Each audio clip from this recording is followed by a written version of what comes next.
Hello, good evening and welcome to another edition of Extra Time. My name is Ronan Quirk. We're here until 8 o'clock this evening. Yeah, you're listening to Extra Time on what could be termed Upperchurch Drombane FM for the next hour, because needless to say, Upperchurch Drombane will be taking centre stage on tonight's programme after their dramatic extra time victory over Turin of Mayo in the All-Ireland Intermediate Hurling Club Championship final in Croke Park on Saturday evening. It finished Upperchurch Drombane 420, Turin of Mayo 224. What a belter of a game it was. It was end-to-end stuff, heart and mouth. If you're from Upperchurch Drombane and if you're capable of putting your feelings into a text, send us one on 083 311 3311. That also works for WhatsApp messages as well.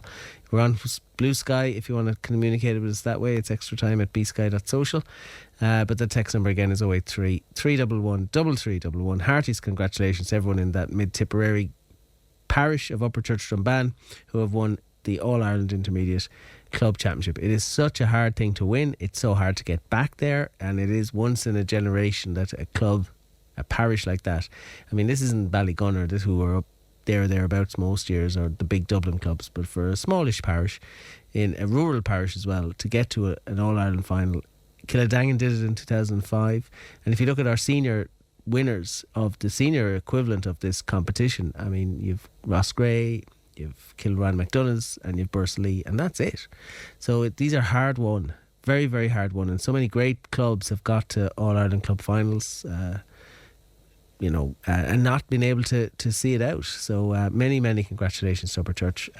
Hopefully some of you are listening, the rest of you might be celebrating, and I hope you enjoyed, because it really is something you're not likely to see again for a long time. Certainly not at intermediate level, because you're senior next year, and we'll talk about that in due course as well. Many congratulations to Upperchurch. We'll also have some news from the Kerry game yesterday. We'll hear from from Liam Cahill, who spoke to Shane Brophy for us after Tipperary played Kerry in the Munster Hurling League.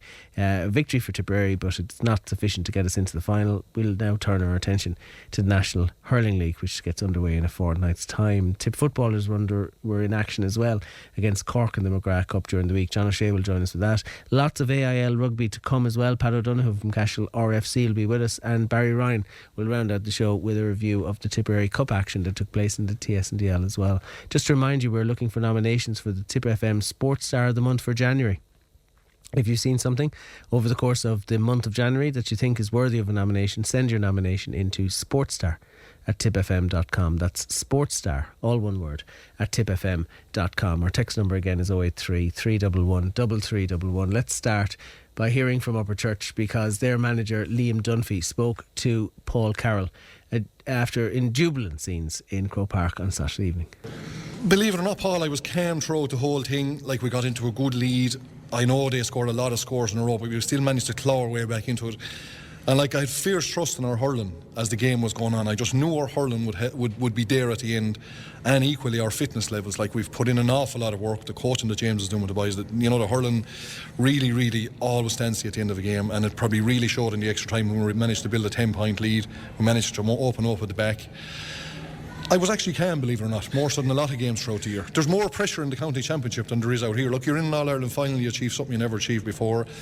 You want to win it, but still we had achieved something, I don't know if I believe you that you're I'm honest about that. Yeah, I was calm. It was an unbelievable game. You got it. I think you're 8 or 9 points up there with about 3 minutes to go, and it kind of felt when Paul Shannon was coming off that it was game over, and suddenly he hadn't conceded a goal since the county final, and 2 had gone in what felt like 20 seconds. That last few minutes was just pure chaos out there. Pure chaos. It was probably a lapse of concentration, Paul. I actually looked at the scoreboard. There was a 10-point gap in it, I'm pretty sure. And it was just an absolute lapse of concentration. I suppose we thought we had it won maybe on the field. Paul came off through injury. Normally we wouldn't be bringing Paul off, obviously, because he works so hard for he doesn't clock up a huge amount of scores, but he'd be my first name in the team sheet every day in Upperchurch. He's a massive worker for us, but he just had to come off. He wasn't able to stay going any longer at that stage. There was some massive moments throughout the game. You had obviously Gavin's free to level it, and even just on that, like, he was standing over free in Kilcommon. I think I had it down as 126 days ago. This was even a bigger free from there, and just straight between the posts over the bar. And believe it or not, the importance of Kilcommon, and I probably said it to one or two during the year, Gavin was going for a point in Kilcommon because he was of the understanding that a point would have done us at the time. I think we were down? Were we 1 down? Yes. He was of the understanding that a point would have done us. Somebody shouted into him to get the draw. And I actually remember sprinting onto the field to tell him, we need the goal. Just lob it in there and see how you go. That's all we could have done. And sure, look, they're the moments you remember. And they're turning points as well. We built from there on. And as I said to the other reporters outside, as the year went on, when you actually find yourself in hurling only mode, week on week, as opposed to no football, the energy levels are totally different. You have more time with the players. Even there on a Sunday morning, you know, when there's no football matches on, you get in and you just have a kind of a tactical session with the lads. And you can see it there. We probably played better outside of Tipp than we did in Tipp, because our energy levels were better when we were able to put more time into it.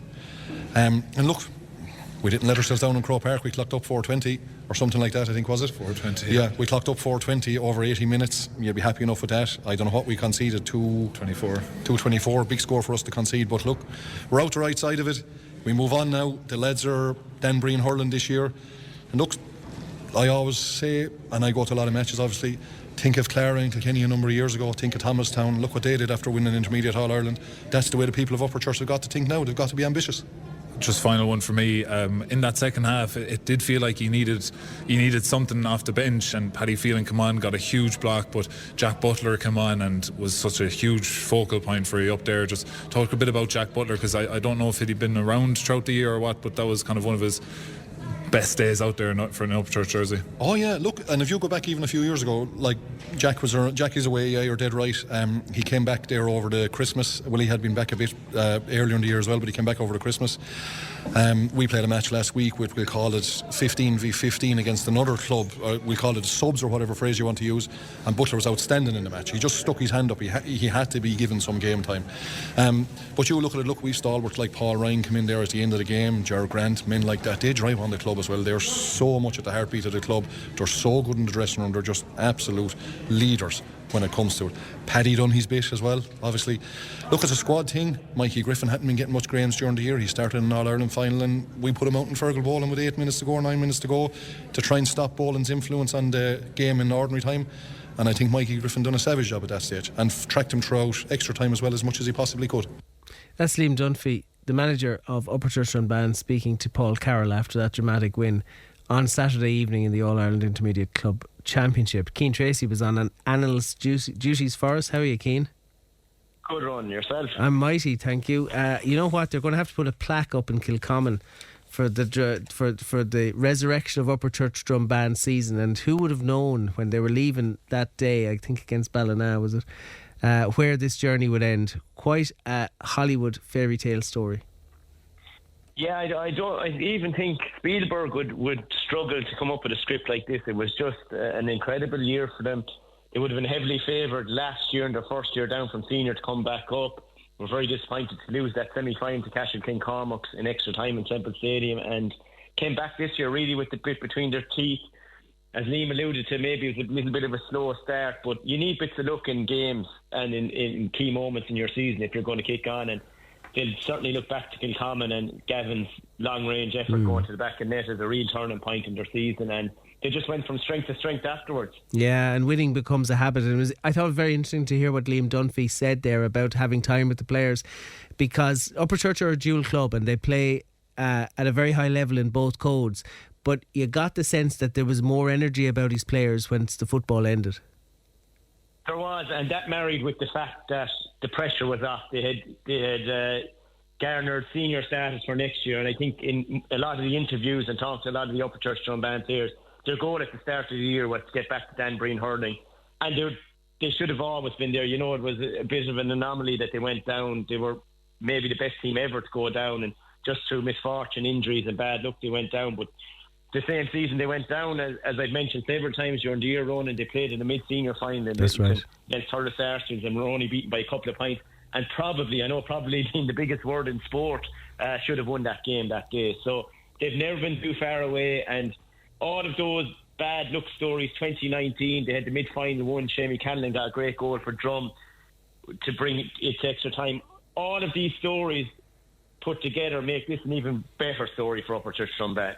It's absolutely tremendous. But before we go into the game itself, I think we have to pay tribute to Turin. I I'm so impressed by what they do to keep hurling alive in that part of the country. They have been to an All-Ireland intermediate final before and lost. They've lost again, this time after extra time. And I tell you what, there's some tribute to their parish in Turin and I'm not trying to damn them with, sort of faint praise or anything like that, or not trying to be in any way condescending. I'd hate for it to come across that way, because I'm hugely impressed with Turin, and I have to take 2 seconds to applaud what they're doing up there, because it's a lonely furrow when you're ploughing hurling up there. It is, and it's a small pool of clubs up there, Ronan, and they're really so mad about the hurling up there. And again, not to sound in any way condescending towards them, I thought they put up a fantastic show. It looked all over at 9-2, maybe after 25 minutes or so, or 20 minutes gone, and they manfully came back into the game. 5 points in 3 minutes in those last number of minutes in the first half. But I think particularly, I thought the way they came back in extra time, when Paul Shanahan got the goal to put 10 points in it, a little bit of me thought it's a little bit unfair on Turin that they're going to be hammered in extra time. And I was actually glad that they came back and made it relatively tight. Obviously delighted Upperchurch Drombane won for Mid-Tipperary. But I'm glad that Turin went down swinging, holding their shields as well. Yeah, I know. It's great for them. I heard a story today from somebody who lives just over the border in Galway. And back in the day, long before your time, when dances was the only thing that formed entertainment in rural Ireland, there was no dances on during Lent, because all the halls were parish halls and the priests wouldn't allow dances during Lent. But Turin always held dances during Lent, so they're independent minded up in Turin. And I think it's wonderful that the people from Galway used to flock across the border for a good dance in Turin, because they were free from the shackles of the Catholic Church back then. Anyway, fair play to them all in Turin. Anyway, Upperchurch Drombane, yeah, they needed their bench, as Paul said in his questions there, like Jack Butler coming in, Paddy Phelan, who we'd know as well. I mean, they it was very much a team effort. It was, and it's never just 15 anymore, Ronan. And I think the key moment in the match, you can look, Gavin's free was obviously incredible under the pressure to nail it, but I really do think that Paddy Phelan's block on Joe Boyle was the key moment. At that stage, Turin were a point up, and that was going to put 4 in it, and it looked, from our vantage point in the Hogan stand, it was a certain goal. It was a clear line break. He was straight through. And Paddy Phelan came from the blind side. And believe it or not, Paul, I was calm throughout the whole. My apologies. Sorry. Work away. You're right. And Paddy Phelan just came, and I thought it was a game changer of a block, and it really kept Upperchurch in it. And there was just so many moments in it. I think there was 101 shots on goal between both teams in the 80 minutes, which was absolutely phenomenal. And another thing, just reading the Examiner today, 9 of the last 10 attempts in the game are on goal. It just shows the crazy and the chaotic nature of the game. And I've rarely ever seen a game like it, Ronan, where it was ebb and flow one end to the other. And I just thought it was incredible. And it was a real advertisement for why club hurling is the purest form of the game. It's also a hell of an advertisement for small parishes. Even in football, you'd Ballymcgilligan and on Gaeltacht winning in the football equivalent. Small club from East Cork, or West Cork I should say, Kilbrittain winning over Eastkey of Sligo, Upperchurch Drombane of Tipp against Turin and Mayo. I mean, like, for small parishes, for 5,000 people, I don't know how many people were left in Upperchurch parish yesterday, but you can count them, I'd say, in one hand. It's such a super competition for people. It is, and there's just such support in Croke Park, and there's a great video doing the rounds, I don't know if you saw it, Ronan, of Niall Grant came off the field before the start of the game on Saturday and ended up by accident going into the Kilbrittain dressing room and going to whatever he has to do before the match, going to the toilet. And as he was coming out, all the Kilbrittain players cheered him back out for the second game. So that's just connection between small little parishes, and getting their day out in Croke Park is incredible. And it just means so much. It meant so much to everyone for Tipperary to win the All-Ireland last July. Yeah. But I just think there's something uniquely special about your own parish, your place, and your community coming together. And my God, did the community of Upperchurch Drombane come out in spades to support their team last Saturday. Well, when they got over the semi-final against Danesford, I suppose because they were facing Mayo opposition, we probably installed them as heavy favourites. And at 9-2, I was listening to the commentary on the radio as I was driving on Saturday night. I was thinking, this is one-way traffic. And then you see the game go to extra time, and the pressure that Upperchurch were under to at certain points in that game, even towards the end. I mean, this game was in the melting pot for so long, and that's not. I don't think for a moment that Upperchurch underestimated the challenge that Turin were going to throw at them. They didn't, and when you delved into the Turin panel, 8 of them played in the McGrath Cup final, a lot of inter-county experience, and we all talked about the Croke Park factor, and Liam Dunphy spoke about it in his pre-game interviews and said it wasn't that big a deal, and it certainly didn't look like that big a deal when Upperchurch raced into that lead. And then Turin just to come with that lightning finish to the first half and really put Upperchurch on the back foot, and you were saying half-time came at a really good time for Upperchurch just to re-evaluate, and then they came out and Turin got the next 2 points. Yeah, and it was a hell of a purple patch. Yeah, purple patch. A hell of a purple patch, Ronan, and it felt like Upperchurch needed something big, and Conor Fahy came up with a massive moment at 14-11 where he broke the line, and you were kind of thinking just put it over the bar, get the scoreboard ticking, get them back in, but he had the gumption to really go for it, brought it in, buried it low past Bobby Douglas in the Turin goal, and then Upperchurch went into the ascendancy. Turin came back at them, and it was a fantastic game, and the goals are a big thing. Conor Fahy had a hand in 3, scored 2, laid one out for Paddy Fielding. You talked about Jack Butler, massive impact, just gave them something totally different when they started to go along, and it was really all over the field. We commended all year Upperchurch Drombane's defence, and they were, to think that they went through the whole All-Ireland campaign, if you take extra time of the All-Ireland final out without conceding a goal, it's some effort from any rear guard in a competition. And I think Dean Crew was one of the guys who was one of the unsung heroes. He was absolutely immense on Saturday and even burst up the field towards the finish to win a free. And you look at those guys, Keith, Ryan, Gavin, obviously getting huge praise, but all over the field, really, really good. And just to Turin, I thought for a Mayo senior footballer who you could say, Boland, where would his interest levels be? I thought Fergal Boland was incredible, 6 points from play, and it just shows the calibre of hurlers in Mayo and in Turin too. It's such a good story, it really is. And like when you think of the Upperchurch Drombane sort of stalwarts, the Shanahans come to mind very quickly, but they're a lot more contributors than the 2 lads, Oh, there is all over the field, and even looking to the bench, and Liam alluded, Paul Ryan, who's given so much, the 2 shorts, Owen and Pat, to see them climb the steps after everything they've done for the club. Paddy Green, it was brilliant to see him after that terrible injury in the All-Ireland semi-final to lift the cup along with Keith Ryan and his son. I thought it was a lovely touch to see Paddy up there, and these guys have given so much, and to see them, the celebration and the joy it meant to all of those players, and it's a day they'll remember forever. And so few people get that opportunity, Ronan, to climb the steps of the Hogan stand with their club. And I just thought it really was a magical day up there, and you could feel and sense that something really special had happened. And just to finish, I mean, we've had Liam Dunphy on the show, and there's one line he said, I don't know, was it after the Munster final, to Paul. He said any team he's ever involved in, it's all about hooks and blocks, and that's his starting point. I think that's when he sits down with a piece of paper in front of him, that's what that's his hurling philosophy, probably is. And that feel and block, I think, is tantamount to how the philosophy of Dunphy put on that team. Absolutely, and every management team who goes in over any team talks about work rate, but it's easy to talk about it, but implementing it is something different. And for Paddy Phelan, who had that unfortunate leg break or fracture in that under-21 game against that Moore Castellani, could he have dreamed of the impact that he would have a few weeks later when to bury a crucial goal in an All-Ireland final in Croke Park? But I suppose we talk about what Upperchurch Drombane, what they're all about, and as you said, Ronan, it's hooks and blocks, and that was absolutely lived through Paddy Phelan. He just gave you could see him off the ball. You mightn't have seen it on television, but he just gave everything to get back. And that's putting that body on the line, that resilience, that attitude, that never say die is something that we always associate with Upperchurch Drombane, and they should be really proud of their achievement. And take a bow, Paddy Phelan's physio as well, to get him back into shape, to get him to do that as well, after that injury against Lockmore. Great days, Cian, no two ways about it. Thanks a million for your time and your efforts. Talk soon, pal.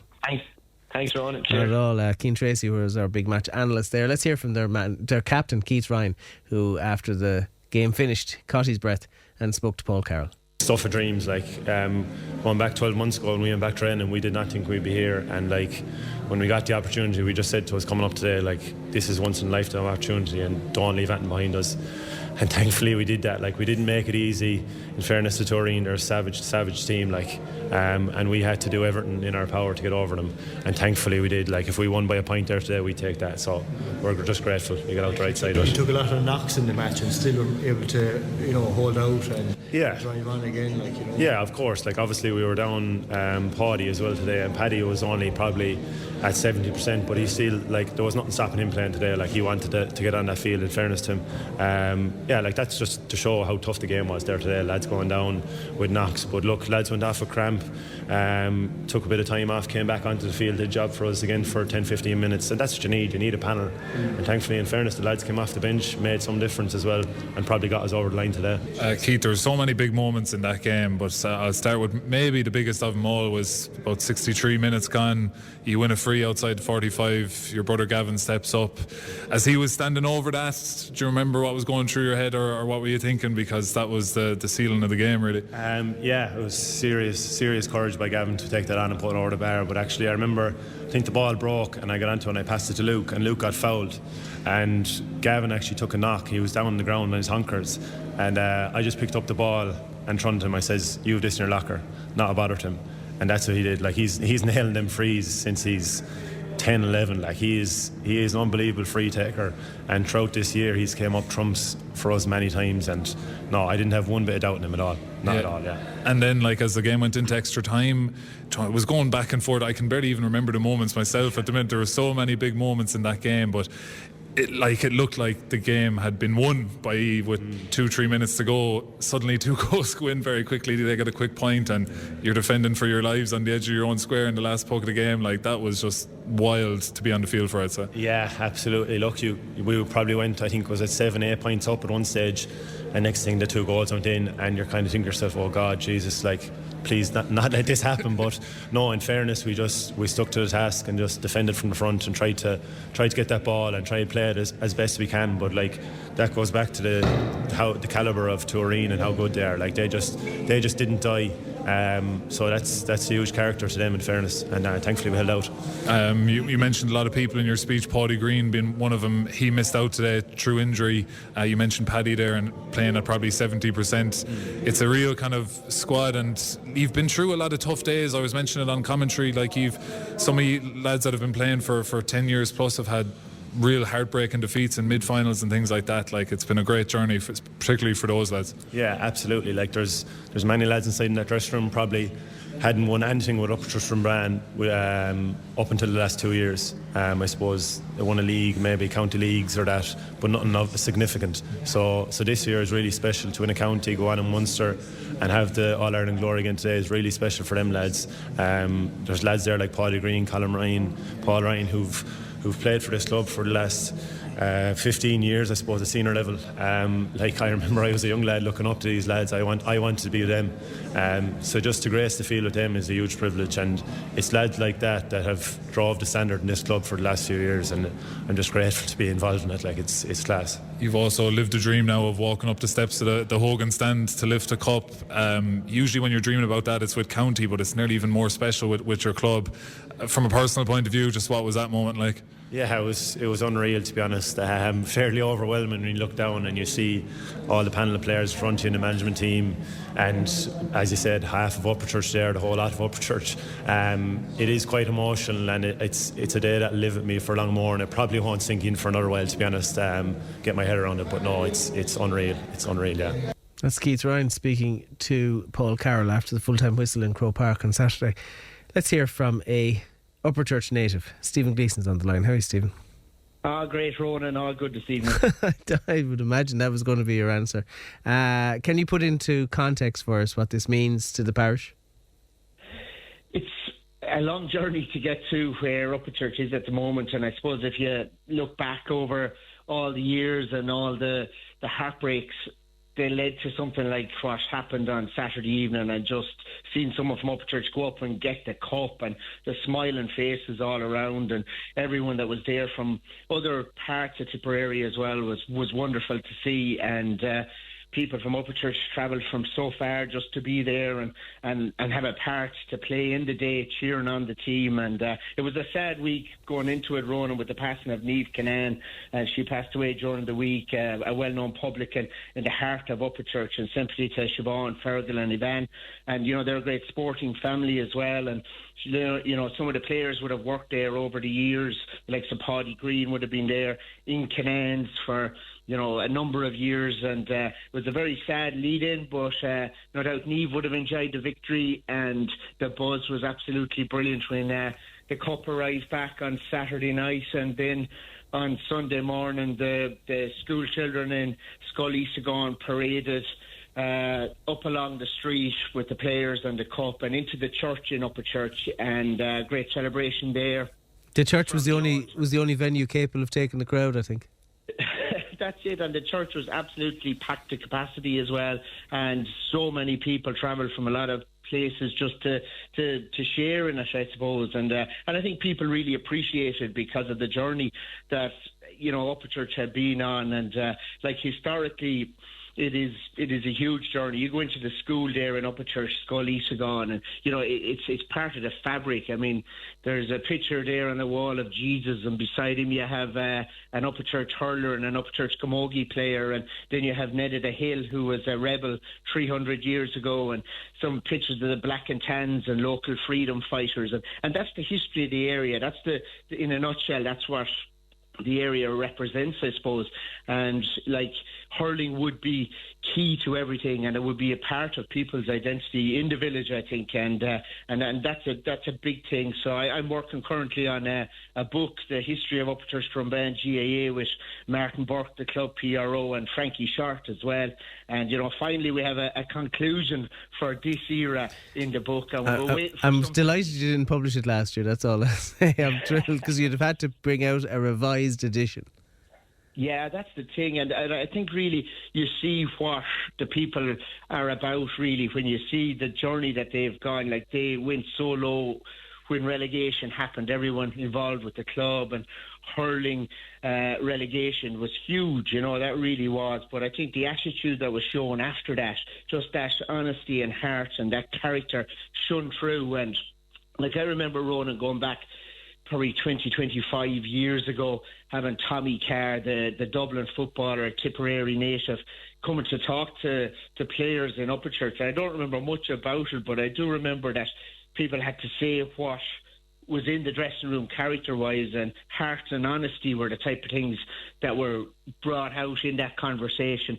And, that's what you saw, I think, on Saturday night. You saw that heart, the work rate, the guts, the time that goes into it, every hook and tackle, and Paddy Phelan's coming on the field injured late on and putting in a magnificent block to knock the ball away, and the way that the players curbed Fergal Boland's influence on the game.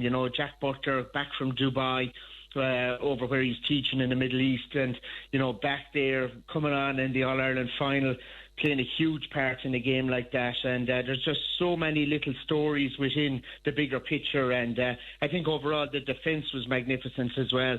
Keith, who spoke so well there from the steps of the Hogan stand, Gavin Ryan, his brother, who hit that free, just showed such courage to keep his mind and keep his nerve and push it over the bar. And the buzz was brilliant, and the defence has been brilliant all year. Mikey Lavery, an absolutely brilliant back. He has had a fantastic year. Dean Carew, likewise. They're like Robert Doyle and Cahill Barrett, the way that they would be in their prime for Tipp getting up the field. Niall Grant, Diarmid, and then you go to the forwards. So it just has been a really good journey, and a lovely story, I think, as well. And the likes of Jack Butler, their own Short, would have coached a lot of those players when they were underage and would have been senior hurlers, going back to coach under 12, under 14, under 16 teams. So there's a real community spirit about the whole thing. Just to read out some texts here, because I know people in Upperchurch will be interested in this. One texter, Mark, says, as a Thurles man, albeit with connections, who doesn't, it was a great night in Croke Park to see Keith lift the cup. Just a spectacular achievement, says that texter. If I can find the rest, I'll read them out to you. Hang on one second. I don't know what anyway, I'm so proud of what Upperchurch achieved on Saturday night. They have a never say die attitude. You never have them bet until the final whistle. Hurling runs deep in the DNA of Upperchurch families. A fantastic achievement for a small parish of 1,200 people. Somebody else says, as a Tipperary fan, I'm delighted to see Upperchurch bring another All-Ireland back to Tipp, but one has to feel so sorry for Tureen. What is it about Mayo teams and All-Ireland finals in Croke Park? Maybe there's something to this Mayo curse after all, says that texter. Somebody else says, good evening, we're not from Upperchurch Drombane, but we're extremely proud of you all. We absolutely loved that wonderful competitive game. Well done to all involved. And that just gives you a flavour, Stephen, of I suppose the love that's gone Upperchurch Drombane's way this evening. Now it might evaporate once the mid-senior hurling championship gets underway in July or August, but anyway, at the moment I think everyone is basking in the reflective glory of Upperchurch Drombane. Oh, it's fantastic, and thanks so much to all the support from around Tipperary. Like, I met people from Clonmel Commercials, from Ardfinnan, Templemore, Drum, all across Tipperary. They were there supporting Upperchurch. Loads from, neighbouring parishes like Borrisoleigh, Clonoulty, Rossmore. They were all up there and, had a part to play on the biggest day for Upperchurch and for a Tipperary team. And Tureen, what a magnificent club and a magnificent team. And the same for Eastquay. We were chatting afterwards in the Croke Park Hotel to people from Eastquay and Kilbrittain, and it's just a fantastic time for all those clubs that are involved, and those two Western clubs. You'd love to see them come back again from this and show that character and get back there to the big stage. And it does take so much effort to get there, and with Upperchurch, it's not by chance either. The work that goes on, and chairmen that I've been part of there when I was involved, like Michael Griffin, Conor O'Dwyer, Tomas Hayes,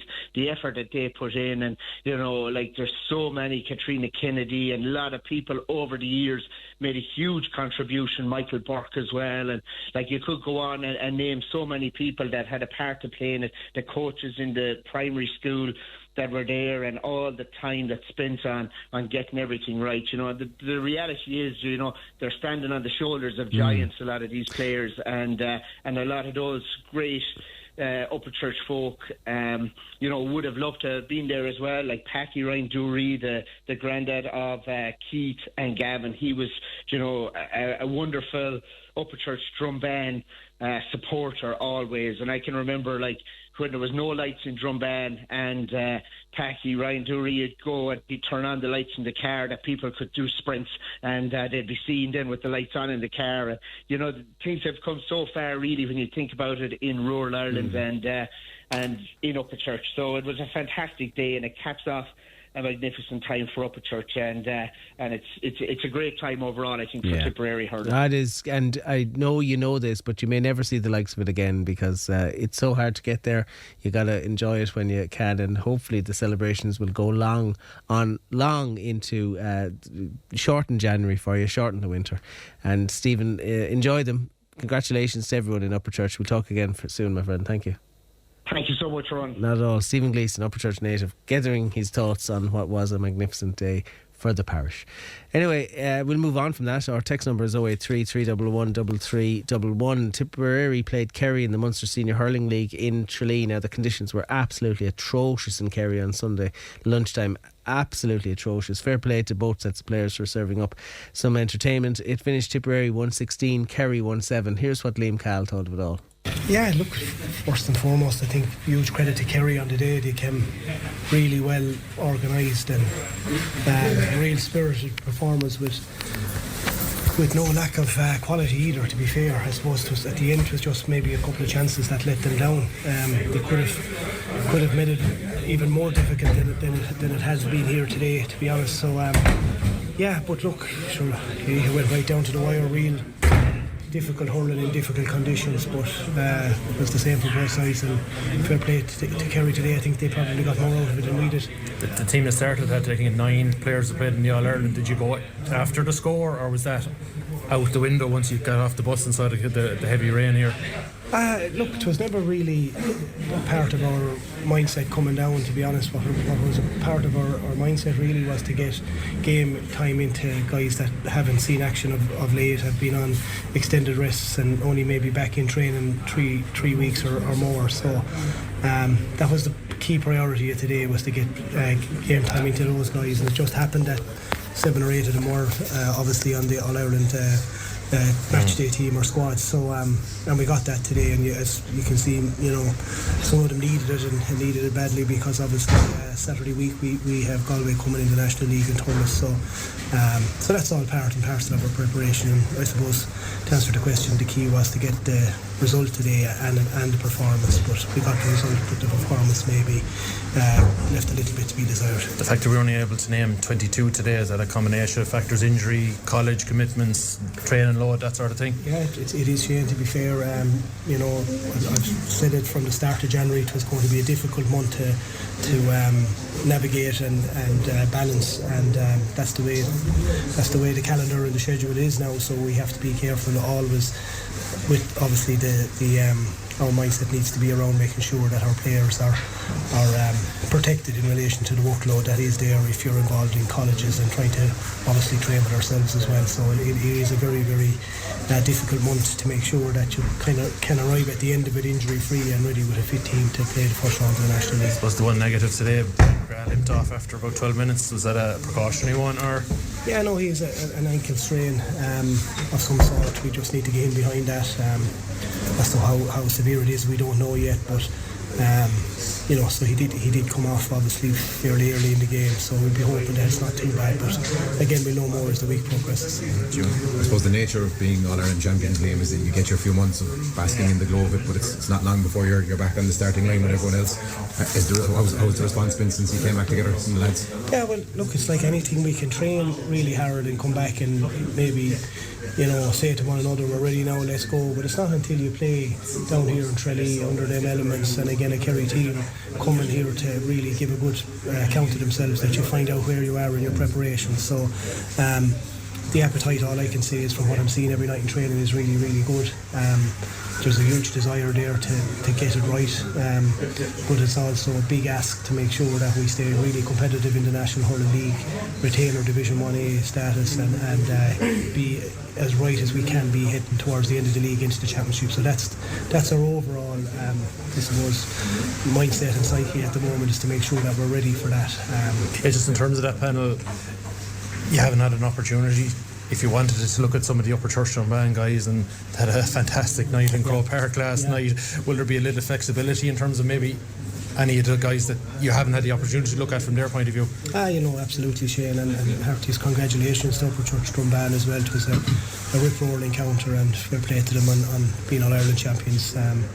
It's a huge honour for any club or parish to go to Croke Park and achieve what they've achieved, and I'm sure they'll have a week or so of celebrations up there, but definitely we'll be making sure that we give the players that are on our radar there with Upperchurch Drombane an opportunity to put their hand up to play for Tipperary as well. That's Liam Cahill speaking after Tipperary's 116-17 victory over Kerry in the Munster Senior Hurling League. It's only 2 weeks. It's Saturday, 2 weeks, I think. Saturday, about 14 days before Tipperary take on Galway on a Saturday evening in Semple Stadium in the opening round of the National Hurling League. And I do remember Liam Cahill speaking at the homecoming saying, look, we really want people to turn up in large numbers at these matches so that the All-Ireland champions can be welcomed and Semple Stadium can really be hopping come that Saturday night. It might be cold, it might be wet, but there's plenty cover in Semple Stadium. There's no excuse not to turn up and hopefully see Tipp take on Galway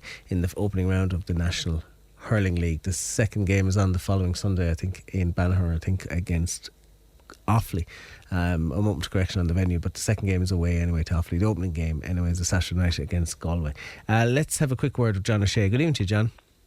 Evening, Ronan. John, you saw the Tipp footballers take on Cork in the second round of the McGrath Cup. They had a good win against Limerick in the opening round, but that was a fully loaded Cork team that came to Kappa White on last Tuesday night, I think. Yes, it was, Ronan, and I suppose with the Sigerson Cup and all that going on, John Cleary, the Cork manager, was left with no choice but to go with, I suppose, a lot of his tried and trusted. And they started like with 10 players that played against Dublin last year in that All-Ireland quarter-final defeat to Dublin, and a really powerful, strong side, and plus the fact then they had other first-team regulars there, coming on, and then you had a couple of lads there, that Stephen Sherlock fella from St. Finbarr's coming on, and so really and truly it was probably 10 or 12 of the championship side that they played, and look at, I suppose in hindsight the game was over really after 5 or 6 minutes, because Cork went into a 1-4 to no score after 4 minutes, and they opened up then. Sean O'Connor got a free and scored it, and Mark Russell kicked a 2-pointer, but then Cork got into, Tipp couldn't get their hands on the ball, basically.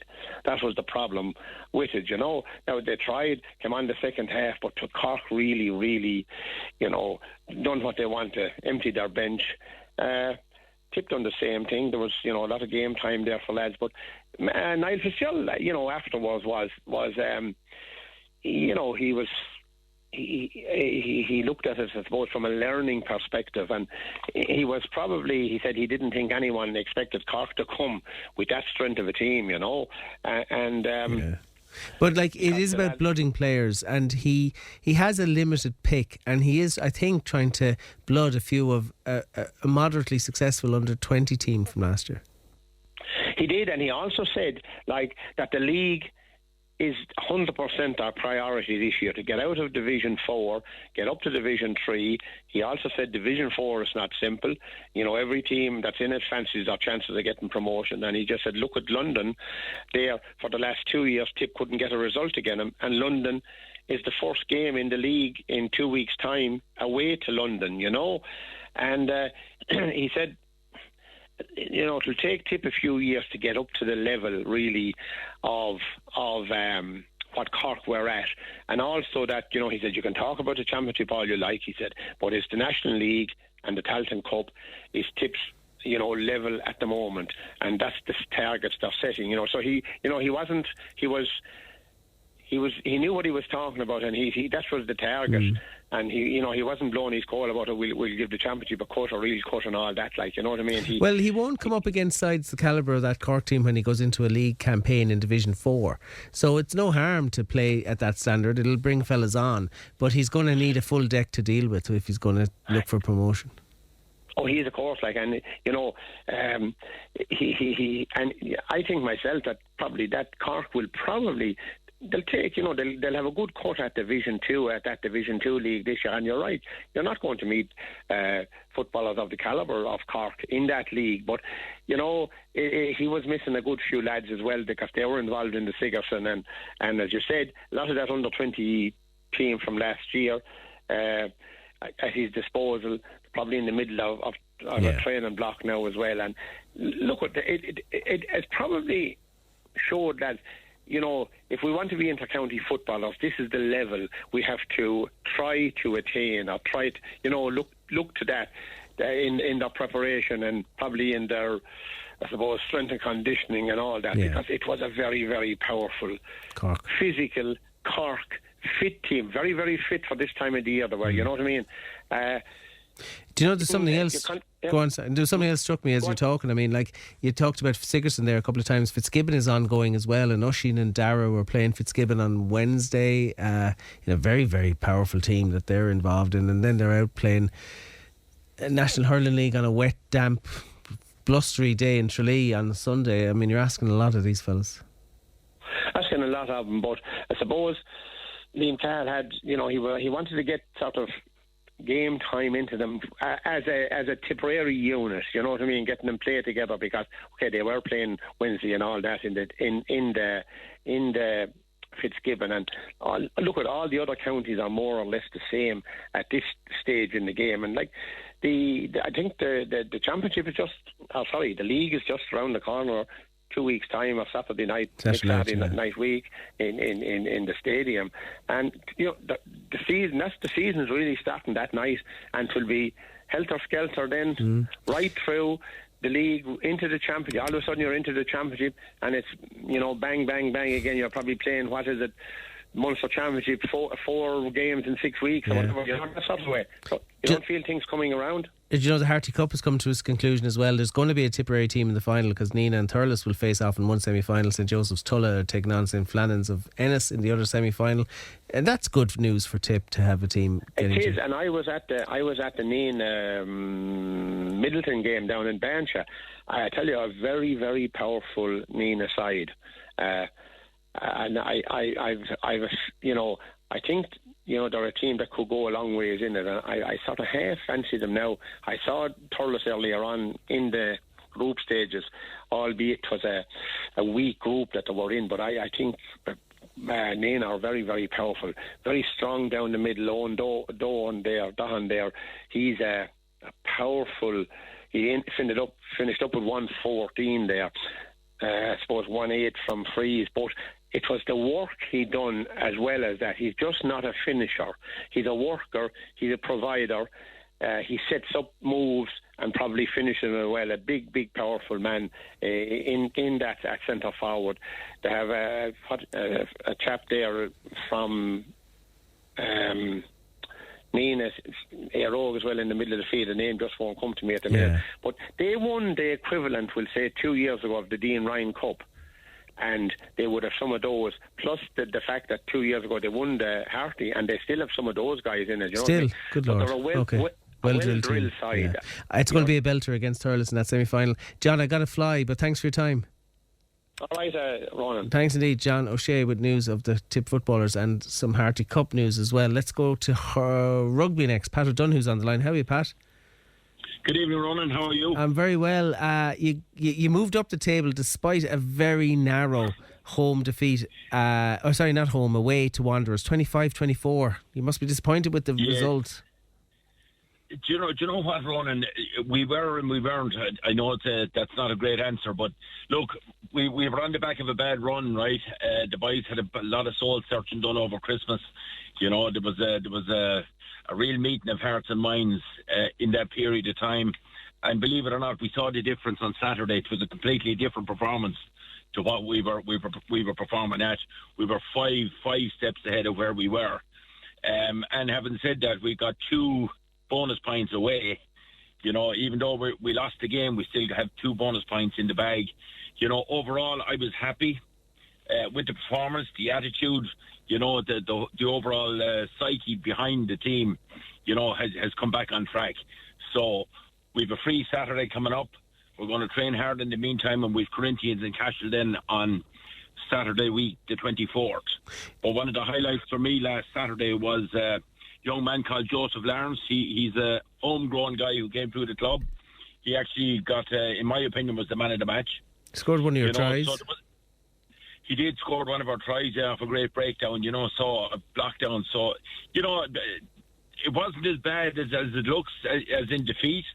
There's a lot 25-24 away, like to one of the Dublin sides is not that it's, you go and you out and you try to win every game. But what I'm finding interesting in your analysis is the sort of the difference that the post-Christmas has brought in terms of the standard has been upped a little bit, and what's key now is to take that into the Corinthians game. Well, it is, you see, and that's a lot of the positivity is coming from the management team, number one, because they ask some serious questions, but the players actually have bought back into the programme, and whatever doubts were in their minds, are gone now again. We're back to the old attitude, approach that we had previous, and I suppose there was a bit of a lethargy, from last year, and there was a bit of a hangover from last year as well, Ronan, to be fair to the team. But look, we're well and we're well back in the seat. We're going to drive it on now. Corinthians, the next one is game by game now. Playoffs are looking a bit far away for us at this stage. Well, you never know. You get in a run and you get a few wins and bonus points. You can close that gap. It would be a big ask, though. It would, but you'd never know. Like, does the strange results are going to come up now in the next, 3 to 4 weeks, because the pressure is really on now, so we're gone past the halfway line. Every game is a cup match. Pivotal. Well, I hope you get a big crowd of Corinthians in a fortnight's time, Pat. Just before running, I go a big shout out to Upperchurch Drombane. Yeah. What a win on Saturday evening. Massive. They've done a huge amount for Tipperary hurling, and I'll just finish with this one. I I won Munster and All Ireland medals with Tipp, 21 and minor and stuff. But the biggest day for me was wearing the red and green of the King Cormac's running out onto Croke Park. So I know how the Upperchurch boys feel having the jersey on you, playing for your club in Croke Park, and they went one better, two better, and won the All Ireland. I mean, what a club. And you know how hard it is to get back there. That's what makes it so sweet. You got to enjoy it because it's a blooming hard thing to win. And you know what, Ronan, there's only in years to come that them guys will appreciate what they've actually achieved, And I was listening to Liam Cahill earlier on there. There's a lot of them guys will figure with Tipp yet. I think so. I think young Phelan, if you get him fit, he's got something to offer, all right, yeah. Listen, I got to fly. Yeah. Thanks a million for your time, Pat. Thanks, Ronan. Not at all. Pat O'Donoghue there with his thoughts on Cashel. Incidentally, Clonmel are in second place in Division 2C after their 24-20 point home win against Bective Rangers, and poor Nina Ormond, they came so close against young Munster. They had a really good start, but not enough to claim, but they did get a bonus point. They suffered a 43-31 home defeat against young Munster. Wishing them well. Our text number is 083 311 3311. Barry Ryan's on the line. How are you, Barry? How are you, Ronan? Do you know, I was listening to the citation for Dale Loughnane when he picked up an Annerville Award at the weekend, and it just struck me how busy that young man is when he's playing for Peak Villa, the Defence Forces, playing for Ireland amateurs, Munster amateurs. I don't know where he gets the time. Fair play. What a commitment. Yeah, and you know what? He actually plays the game like that as well, 100 miles an hour. Look, I suppose probably a bit biased being from Thurles as well, but like Dale is probably one of the nicest fellas you'd meet in football, and he's supremely talented. Even in relation to the Irish junior team over the last couple of years, they opted for Adam Delory from Ringmahon ahead of Dale. And look, objectively, Cork City, we train out of Ringmahon, and I've actually got to see Adam Delory play a few times for Ringmahon, and he's a really good player and a really good left full.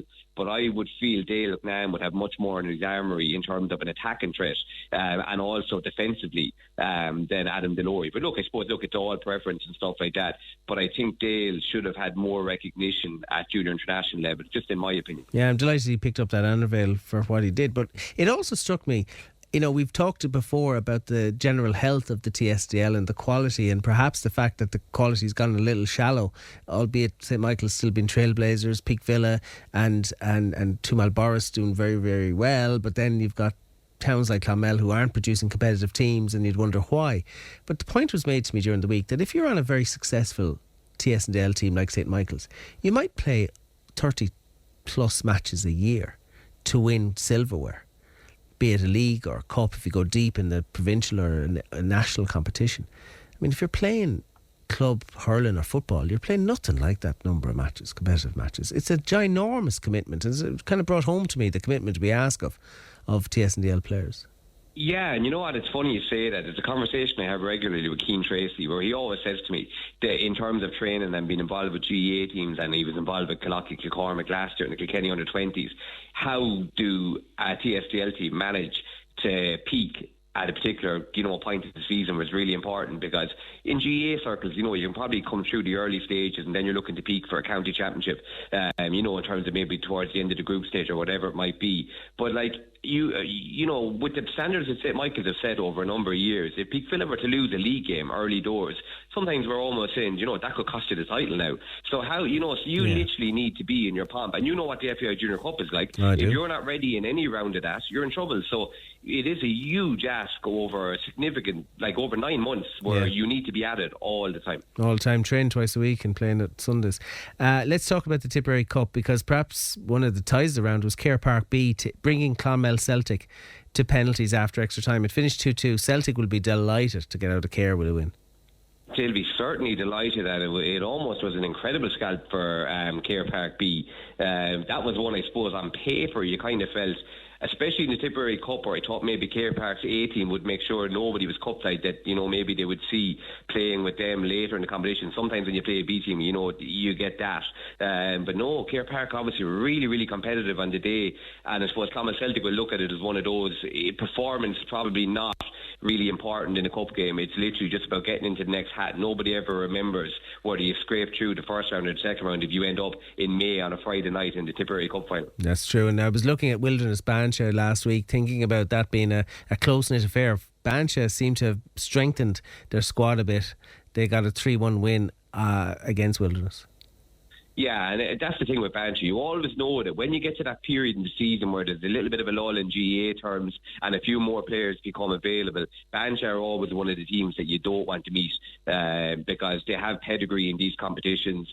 They'll probably look at this now and see that the draw is favourable. You know, they could be a dangerous opposition for anybody over the coming weeks when maybe they have a few more players available. And then, of course, people in Clonmeltown are hoping I'll skip over it, but Peak Villa putting 6 past them in the complex, 6-1. They defeated Clonmeltown by it's worrying for Clonmeltown. No cup competition. Yeah. You know, it's a bit like, you know, Man United. They'll only play 40 games this year because they were out of the cup competition so early. But Clonmeltown could have done with a bit of a cup run.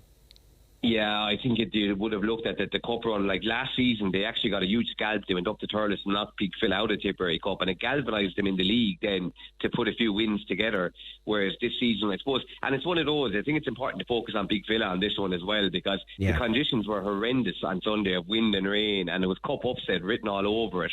And they've literally went and they've really put on a clinic in terms of finishing, professionalism. You know, they've really put them to the sword in a big way. And it's kind of a statement win. And look, for Clonmeltown, it's probably, you know, you're licking your wounds again and you're just back to league games now. But those league games are all, like, as in every result now is vital if they're going to avoid relegation. Yeah, so, the relegation 6 pointers is a phrase you might hear on TSDL. Yeah, you're looking at those. Yeah. Clonmeltown and Clonmel Celtic is going to be the biggest derby, in my opinion, that's ever been played between Clonmeltown and Clonmel Celtic in terms of what's at stake for Clonmeltown. We look forward to building up to that. Thanks indeed for your time, Barry. Thanks very much, Rowan. Take care. Barry Ryan with news of the TSDL. That's all we've got time for this evening. Ian O'Connor produced. We'll be back to you next Monday night. Good night and good luck. At 8.